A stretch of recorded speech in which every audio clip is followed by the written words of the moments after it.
and honor, power, majesty, and thanksgiving is to our will, beloved Lord, loving God, there is Jesus, the King of Kings and the Lord of Lords. Double respect and honor, give it our dearly beloved Honorable Evangelist Pastor Gustavo Almeida, time prophet of our loving God. And always remember, blessed treasure, memories, and teaching of our dearly beloved Sister Pastor Lina C. Almeida, Mama Dear. Greetings to our dearly beloved Almeida children, grandchildren, great-grandchildren, and to our beloved preachers, workers, and our beloved siblings in GMCIM. Hallelujah! Puri ng ating Diyos na buhay. Hallelujah! Mga minamahal, ang aking po papasalamat dahil sa aking lumang buhay na masasabi ko isa po akong masamang tao. Mga minamahal, dati po akong magnanakaw dahil po ako isang driver po ng truck. At yun po ay nagagawa ko ang lahat ng mga bagay na mga bisyo. Mga minamahal, sa mga bagay na nangyaring yun, mga minamahal, parang umiikot na lamang po ang buhay ko. 39 years na wala akong Diyos. Hallelujah. Kaya mga minamahal, yung mga pangyayaring yun, natuto po akong gumamit ng mga syrups panahon na yun. Naranasan ko mag-syrups. Minsan, 120 ml. Sinasabayan ko pa ng alak. Kaya mga minamahal, na-blackout po ako. Magmula noon, hindi ko na inulit yung mga... Pero mga minamahal, nagpatuloy ang aking mga bisyan sa mga beer house, sa mga sugal, sa sigarilyo, sa alak. At yan din ang dahilan, mga minamahal, kung bakit po ako napagbintangan na karnaper. Sapagat yung dala-dala kong sasakyan, dahil kami po ay may dala-dala kaming sasakyan at may dala-dala kong karaoke, hindi ko po alam na 2 araw po pala kami mag-iinuman ng aking pinsan. Kaya yung pangyayari yung mga dahil dala ko ang sasakyan, ako po ay binablatter sa Northern Police District. Dahil pinagbintangan po akong karnaper, mga minamahal. Pagkatapos yan, pinanawagan pa po ako sa DCRH para pumatris po ako kung saan ako nandoon. Mga minamahal, pag uwi ko ng bahay, dahil sa aking mga gawang mga masama na yon, tinapon sa labas yung aking mga damit ng aking beloved wife. Hallelujah! At nagpasensya po ako mga panahon yan. Mga minamahal, yun din ang dahilan kung bakit po naghahanap po ako ng kapayapaan. Hallelujah! Mga minamahal, nakasumpong po ako. Sabi ko, isang araw, ako po ay napadako po sa aking hipag. Yung pala, membro na po siya ng Jesus Miracle Crusade. Yun po ang dahilan, mga minamahal, na ako po ay namamangha sapagkat sila po ay sasamba, diretso.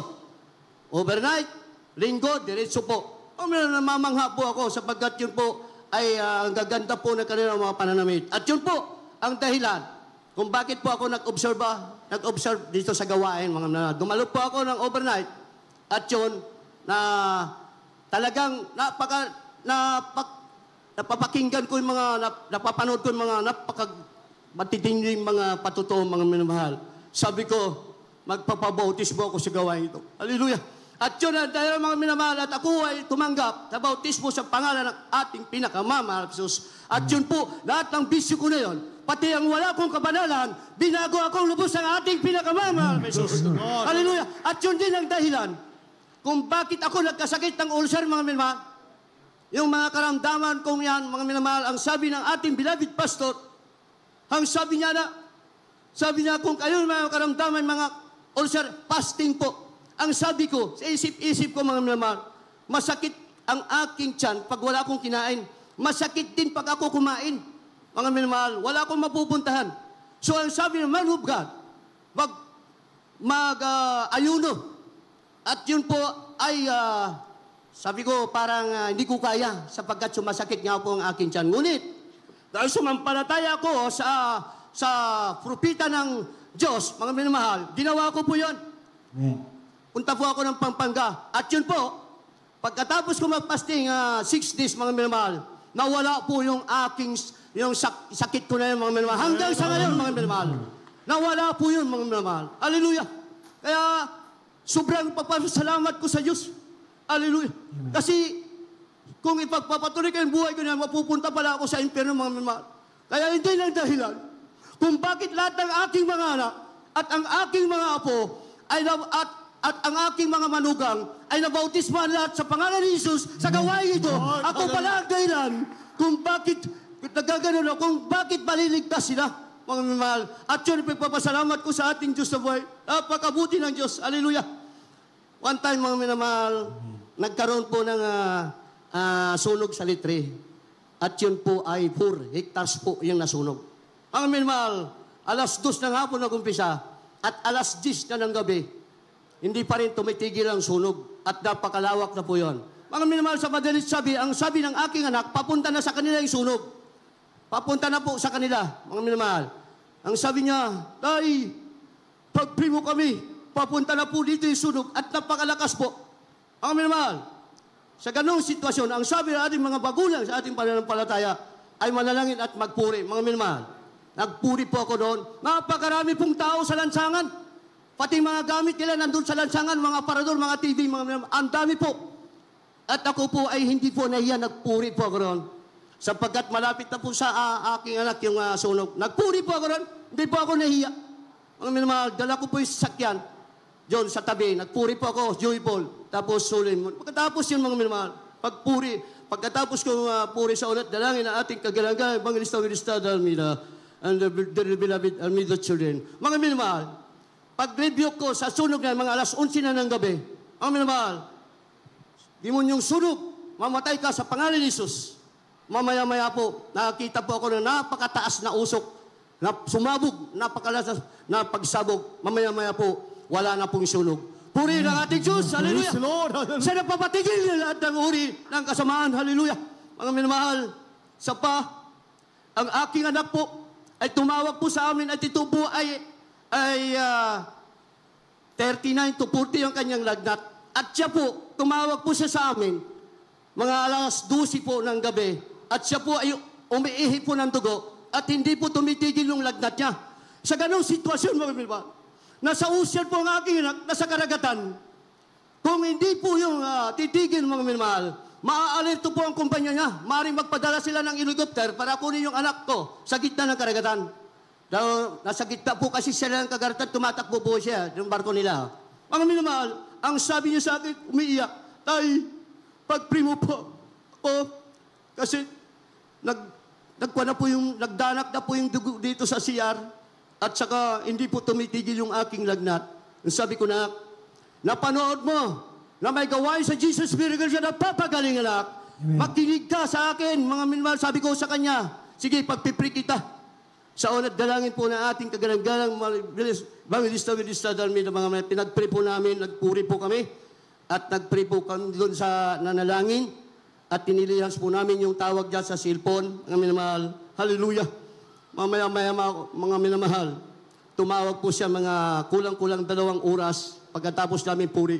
Ang sabi niya, Tay, pinagaling na po ako, wala na po yung kalagnat ko, wala na rin yung pagdurugo, hanggang ngayon, pinagaling ang aking anak. Hallelujah! Mga minamahal, ang akin pong kapitbahay, siya po isang seaman. Umuwi po siya sapagkat nagkaroon po siya ng karamdaman, lumaki po ang kanyang mga paa. Siya po ay sister. Katabi naman po ng bahay po namin yon. At sa tinto, ay naririnig po niya lagi akong nagpupuri sa umaga at hapon. Mga minamahal, sa madalit sabi, born again po sa Trinitarian. Sa madalit sabi, mga minamahal, yung kapitbahay ko na yun, dahil galing na po siya sa ibang bansa, tapos pumunta na po siya ng Cebu para magpagamot, ibang uri ng mga manggagamot sa Cebu. At lalo po siyang lumala pag uwi niya sa kanilang tahanan. Halos hindi na po siya makalakad. Ang sabi niya, brother, naririnig kita na nagpupuri ka sa inyo. Sabi ko po, kasi po, mahal po namin ang Diyos sa Jesus Miracle ko, sis. Hallelujah. Sabi ko, sister, sabi niya, baka pili mo naman ako yung pag-pray. Kasi po, baka hindi po ako makalakad na baka hindi po ako makabalik na sa US. Sabi ko, sige sis, ako, magsisi ka, pagpipray kita. Kasi sa Jesus Miracle ko, sis, may Diyos na nagpapagaling. Hallelujah. Sapagkat yung araw na mga minamahal, mga pupunta na po siya ng kabanatuan upang maghanap na ulit ng manggagamot. Mga minamahal. At yun, halos hindi na po siya makalakad. Papuntang palengke. Kaya pinag-pray ko po siya doon, pinagsisi ko po siya. Sige ka ako, pag-pray kita. Sister, Simple sabi niya, sige Brad, kasi pinauwi nga ako ng kumpanya dahil yung karamdaman ko to. Kaya ang dami ko nang napuntahan manggagamot. Hindi po ako gumaling, lalo pa akong lumala. Hallelujah! Kaya sabi ko, pagsisi kami sa kanat, dalangin ang ating kagalang-galang, mga lista, administrada, almin, mga milman.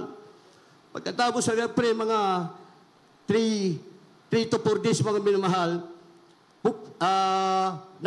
kinabukasan noon, mga minamahal, nakalakad na po siya. Pinagaling na po siya ng ating pinakamamahal na Jesus. Sa panalangin na ating pinapit, Pastor, mga minamahal. Pagkatapos doon, mga minamahal, dumating po, 4 na araw, dumating po yung papili sa mga na US at dumating na rin po yung kanyang plane ticket. Kaya, paalis na po siya. At yung pagkakataon yun, pang 5 araw, nakaalis na po siya. At hanggang ngayon, pabalik-balik po siya sa US, mga minamahal. At siya po, kahit na siya po ay senior, pabalik-balik pa rin po siya sa US, mga minamahal. Nung nakaraan, hinanap ko po siya.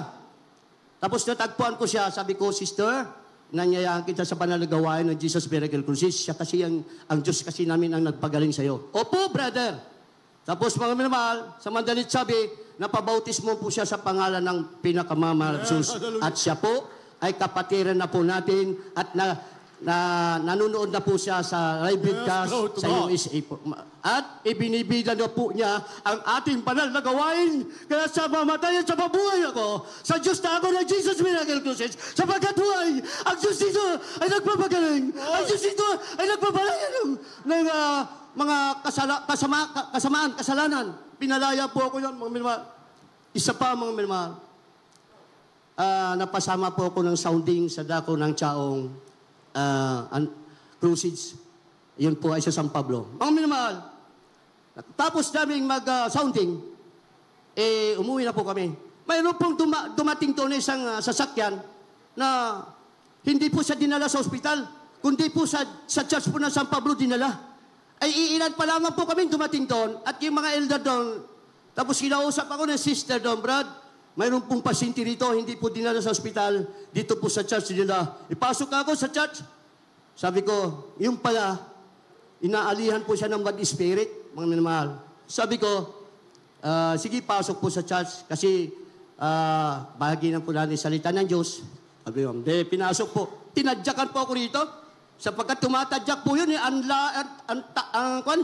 yung mata po niya, parang pulang-pula, tapos umiikot po. Yung gano'n pala yung bad spirit, mga minamahal. Sa madalit sabi ko, bali-apat yung nagatid. Sabi ko, kung kayo magpapabautismo at siya, palalayain po siya ng Diyos. Ngayon din. Sabi ko, ngayon, kinausap ko para maglagay ng tubig sa bautismoan. Pinabautismo po yan kasi tinatadyakan po niya pati yung Bible eh. Pag pinapatong po namin yung Bible sa kanya, tinatadyakan po yun. Alisin. Sabi niya sa Bible. Ngayon, mga minamahal, nung kami po ay nabautismo na po siya, pati yung tatlong kasama niya, kasi isang driver, nabautismo na po yung tatlo, siya pang panghuli. Yung nag-aalalay po doon, tumakbo po sa amin. Sabi, nakurinti kami nung paglubog sa kanyang sister na yon. Hallelujah. Sabi ko, pinalaya sa bad spirits, sa kamag-anak po. Hallelujah. Kaya magmula ng mga minamahal, dinala po namin sa harap, at yun po ay binagyan ng salita ng Diyos. Napakabait na. Lumayas na yung bad spirit sa kanya. Buhay ang ating Diyos na nagpapagaling, nagpapalayas ng lahat uuri ng mga kasamaan sa ating mga katawan, mga minamahal. Hallelujah. Kaya sino hindi maglilingkod sa ating pinakamamahal, Jesus. Hallelujah. Kaya mga minamahal, di may karapat-dapat. Dahil laging masama ako noon. Ngayon, kung saan-saan po ako nakakarating, sa Alaminos, sa Laurel, dun po sa Santa Cruz, para maghayo, sa Dolores, sa bandang Candelaria, at sa may bandang iba't ibang lugar po ng San Pablo. Nakasama po ako dyan sa paghahayo. Kaya kanina naman po ako nakarating dito sa ating main church, mga minamahal. Kaya purihin ang ating dakilang Diyos, kaya lahat nakapurihan, kaluwa natin ang kadakilaan para lamang sa ating pinakamamahal na Jesus. Hallelujah! Praise God! Amen. Hallelujah. Praise the Lord.